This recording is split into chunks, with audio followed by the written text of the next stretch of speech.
नाही चुकीचं नाही, अशा गोष्टी प्रकार होऊच नयेत. आणि म्हणूनच ही मस्ती आलीच कशी कुठनं? ही धाडस कशी निर्माण होते?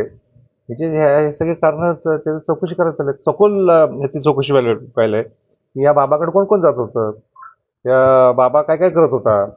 हा, हे काही एका दिवसाचं घडलेलं हे प्रकरण नाही आहे, अनेक दिवसापासून चालू होतं. आज त्या एका भगिनीने धाडस केलं म्हणून हे सगळं प्रकरण बाहेर आलेलं आहे.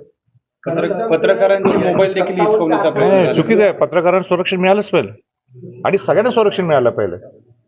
आणि म्हणून त्या भगिनींनी जे धाडस केलं हे सगळं पुढे आणायचं, आणि त्या महिला आयोगाचे अध्यक्ष ते विश्वास आहेत असं माझ्या कानावर आहे.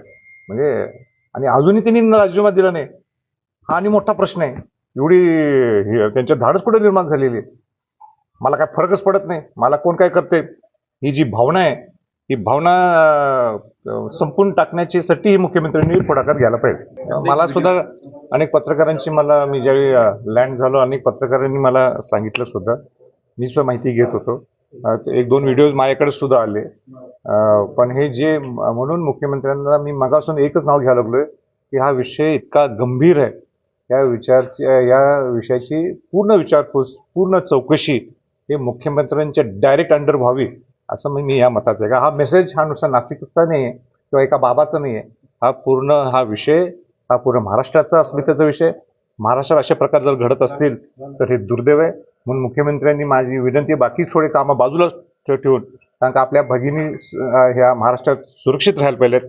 एक विश्वासाने आपला हा महाराष्ट्र शिवशाहू फुले आंबेडकरांचा महाराष्ट्र आहे, या नात्याने त्या विचार राहतात, तो विचार म्हणजे प्रस्थापित आयुष्यभर व्हावा या दृष्टीने मुख्यमंत्र्यांनी लक्ष घालायला पाहिजे. माध्यमांनी त्यांना अटक केली असं माझ्या कानावर आहे.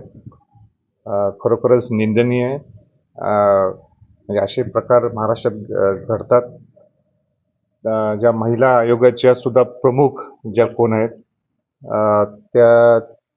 त्यांच्या ट्रस्टच्या त्या विश्वस्त आहेत असं माझ्या कानावर आहे. माझं तर उलट मुख्यमंत्र्यांना म्हणणं हे आहे की ताबडतोब त्यांनी जर नैतिक दृष्टिकोन राजीनामा जर त्यांनी दिला नाही तर तुम्ही मुख्यमंत्री या नात्याने त्यांचा राजीनामा लगेच घ्या.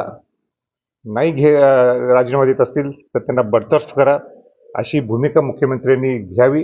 कारण का महिला आयोगाच्या प्रमुख आहेत त्या तिथले विश्वस्त आहेत, आणि महिलांच्यावर हा बाबा जो कोण असेल अत्याचार करतो, अशी परिस्थिती निर्माण होते महाराष्ट्रात, ही दुर्दैव आहे.